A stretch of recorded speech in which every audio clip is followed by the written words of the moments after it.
Harmonia, saúde e prosperidade para todos. O presente vídeo trata sobre a jornada do eu humano, ou simplesmente ego, pelas 12 casas astrológicas.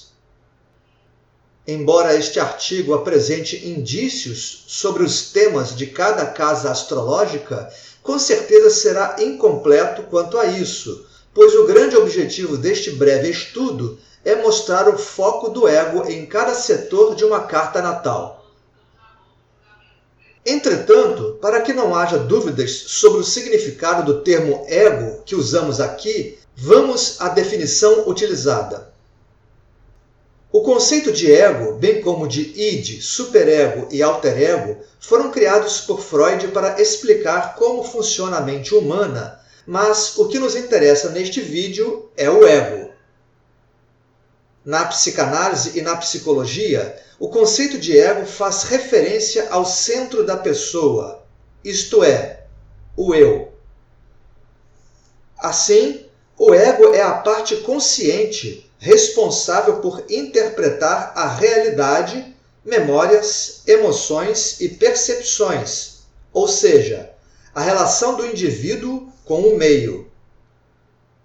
De forma irredutível, o ego é basicamente a nossa personalidade. É ele quem julga outras pessoas ao redor conforme seus interesses e experiências próprias. É também responsável por preconceitos e aceitações. Pela casa 1, o ego se autoafirma. Frases típicas que representam esta situação são: eu sou, eu quero, eu faço, etc. Neste setor, o ego é centrado em si, buscando manifestar quem ele é, sem maiores considerações.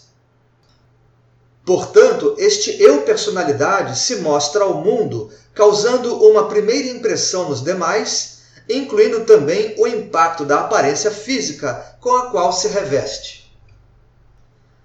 Na casa 2, são frequentes falas do tipo: eu tenho, eu ganho, eu acumulo, dentre outras. O ego está no foco do possuir. Ele sai de sua centralidade e coloca a atenção em objetos de desejo, ou mesmo na segurança material. A sustentação financeira pode lhe trazer coisas que lhe confortam e, neste contexto, desenvolve valores pessoais correspondentes. O ego se comporta, na casa 3, de forma interativa. Ele busca aprendizados, se comunica e troca informações. De forma genérica, outras pessoas ganham relevância para o ego, que se movimenta com a avidez dos jovens, à busca de experiências e novidades. Conhecimentos são importantes, ainda que sem grande profundidade. Na casa 4, o ego está centrado nas suas raízes, na convivência com familiares, dentro da segurança do lar, considerando não só a dimensão física, mas também a psicológica. Neste setor, o ego desenvolve laços, emoções e memórias que vão permear toda uma vida, nutrindo-o, bem ou mal, para a sua jornada. No ambiente da casa 5, o ego está voltado à criatividade, aos jogos e diversões, bem como aos prazeres, ou seja, em certo nível, à semelhança da casa 1, neste setor há um autocentramento. Dentre os prazeres experimentados pelo ego, na casa 5, está o namoro e o sexo, bem como o resultado possível, que são os filhos.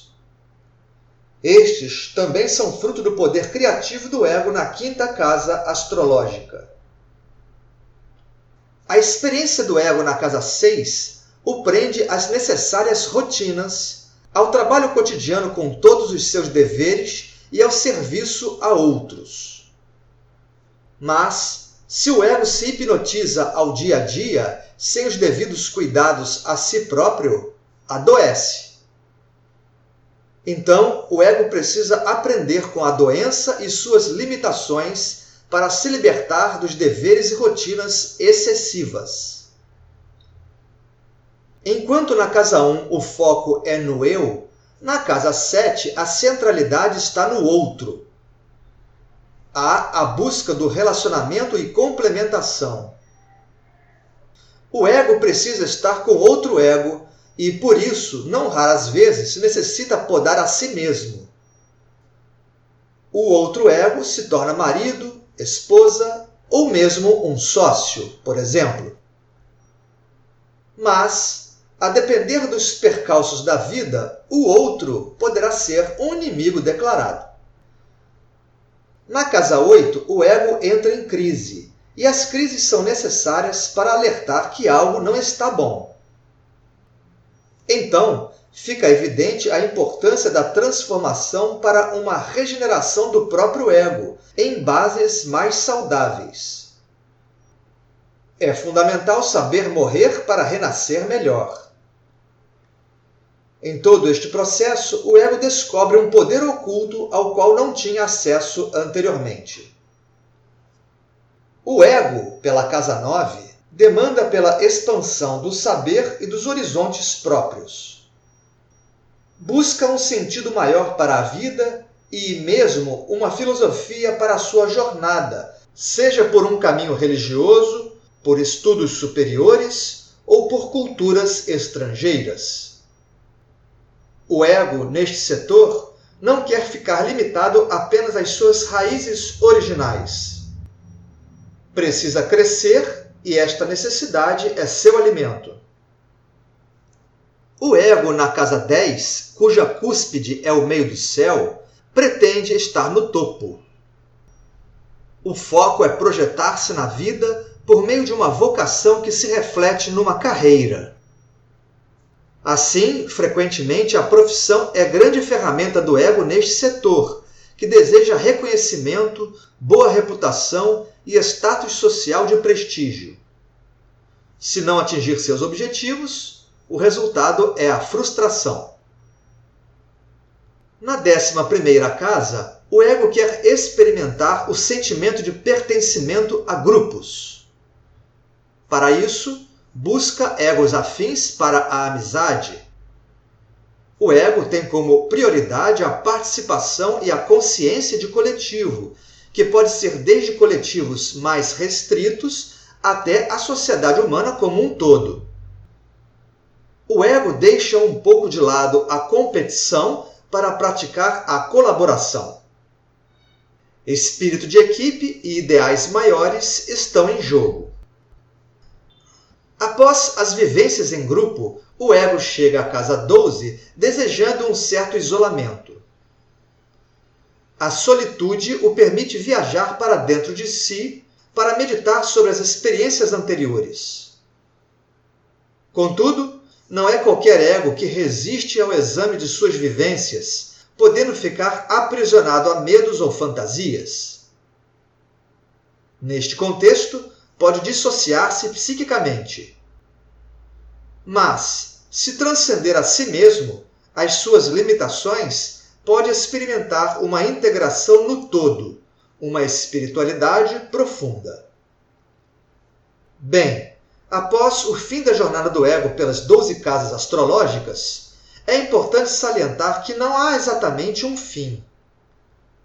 Depois de experienciar a casa 12, esta precedente à casa 1, o ego volta a se preparar para se revestir novamente de um corpo físico. Uma nova aparência material, o ascendente, é o início de uma nova jornada, a que chamamos reencarnação. O desenvolvimento continua no tempo que for necessário para o desprendimento das experiências terrenas. Antes de fecharmos este artigo, sugerimos uma reflexão. Você que nos assiste e nos ouve, poderia dizer onde está o foco de sua vida atual? Se não descobriu ainda, que tal uma autopesquisa? Por ora, nos despedimos e deixamos um abraço a todos.